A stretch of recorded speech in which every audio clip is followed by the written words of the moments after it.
22 अप्रैल 2025 पहलगाम। कश्मीर की वादियों में बसा एक खूबसूरत पर्यटन स्थल, जहां बर्फ से ढके पहाड़ हैं, हरे भरे मैदान हैं और लोग अपने छुट्टियां मना रहे थे। बच्चे हंस रहे थे, पत्नियां अपने पतियों के साथ तस्वीरें खिंचवा रही थीं। और फिर गोलियां चलीं। आतंकवादियों ने लुककर एक एक से पूछा, तुम्हारा धर्म क्या है? जो हिंदू थे उन्हें गोली मार दी गई, ठंडे खून से। 26 निर्दोष जाने। 25 हिंदू पर्यटक और एक स्थानीय। कुछ की पत्नियां उनके सामने खड़ी रहीं और देखती रहीं अपने पतियों को मरते हुए। उस दिन सिर्फ इंसान नहीं मरे, उन औरतों की मांगों का सिंदूर भी मिट गया। पूरा देश सन्न था, गुस्से में था, दुख में था। दिल्ली में, सांसद दफ्तरों में, खुफिया एजेंसियों में बैठकें शुरू हो गईं, टेलीफोन लाइनें गर्म थीं और दक्षिण ब्लॉक के बंद कमरों में एक फैसला पक रहा था जो इस बार सिर्फ बयानों तक सीमित नहीं रहने वाला था। भारत ने पहले भी ये सहा था। 2001 में संसद पर हमला हुआ, 2008 में मुंबई जली, 2016 में उरी में जवान शहीद हुए, 2019 में पुलवामा में 40 सीआरपीएफ जवानों को बम से उड़ा दिया गया। हर बार भारत ने संयम रखा, हर बार दुनिया से न्याय मांगा और हर बार पाकिस्तान ने मुकरते हुए कहा, हमारा कोई हाथ नहीं। लेकिन इस बार कुछ अलग था।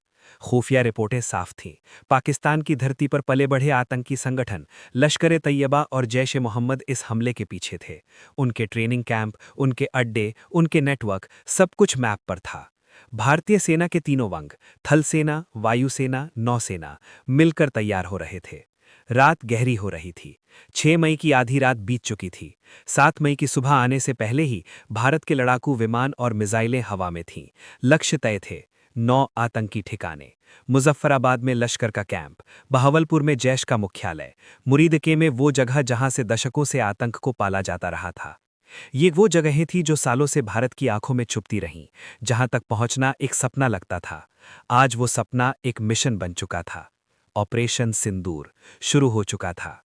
इस नाम में गहरी बात थी। सिंदूर, जो हिंदू विवाहित स्त्री की पहचान होती है, जो पहलगाम में उन 26 जानों के साथ मर गया। उस सिंदूर का बदला इस ऑपरेशन का नाम था। रात के अंधेरे में भारतीय वायुसेना के राफेल जेट, ब्रह्मोस मिसाइलें और ड्रोन सीमा पार कर रहे थे। हर लक्ष्य पर सटीक निशाना। सिर्फ आतंकी बुनियादी ढांचे को तबाह करने का आदेश था। कोई नागरिक इलाका नहीं, कोई फौजी अड्डा नहीं, सिर्फ वो कैंप जहां से खून का कारोबार चलता था। जब पाकिस्तान को खबर हुई तब तक बहुत देर हो चुकी थी। अगले कुछ घंटे दुनिया के सबसे तनावपूर्ण घंटों में से एक थे। पाकिस्तान ने जवाबी हमले किए, ड्रोन भेजे, मिसाइलें दागी। भारतीय वायु रक्षा प्रणाली S-400 आकाश मिसाइल सिस्टम ने एक एक खतरे को रोका। आसमान में दोनों तरफ से 125 से ज्यादा लड़ाकू विमान थे। यह आधुनिक इतिहास की सबसे बड़ी हवाई जंग थी। पाकिस्तान ने जम्मू के शंभू मंदिर पर हमला किया, पूंछ के गुरुद्वारे को निशाना बनाया, ईसाई धर्मशालाओं पर बमबारी की। ये सिर्फ सैन्य जवाब नहीं था, ये भारत की आत्मा को तोड़ने की कोशिश थी। लेकिन भारत टूटा नहीं। अगले 4 दिन 7 से 10 मई दुनिया सांस रोक कर देख रही थी। अमेरिका के राष्ट्रपति डोनाल्ड ट्रंप ने कहा कि ये परमाणु युद्ध के बहुत करीब था।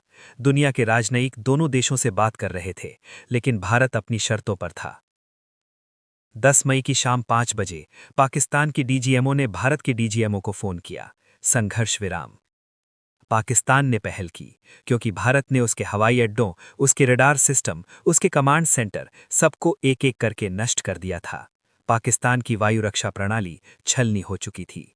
ऑपरेशन सिंदूर 1971 की जंग के बाद भारत का सबसे बड़ा और सबसे गहरा सैन्य अभियान था।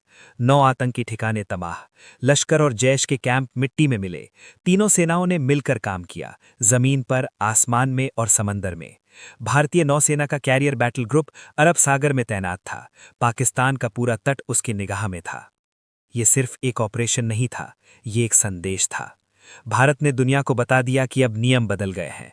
अब आतंकवाद को पालने वाले और आतंकवाद करने वाले दोनों एक बराबर जिम्मेदार हैं। अब सीमा के पार के आतंकी ठिकाने सुरक्षित नहीं हैं। अब अगर खून बहा तो जवाब मिलेगा, और उस जवाब का नाम होगा सिंदूर। उन 26 परिवारों के बारे में सोचिए जो आज भी रो रहे हैं। जिन मांगों से सिंदूर मिट गया, वो मांगे कभी नहीं भरती। लेकिन शायद इस देश ने उन्हें एक वादा दिया कि उनके लहू का हिसाब होगा। पहलगाम में जो सिंदूर मिटाया गया, उसे आसमान में, बारूद की रोशनी में भारत ने फिर से लिखा। ये ऑपरेशन सिंदूर था।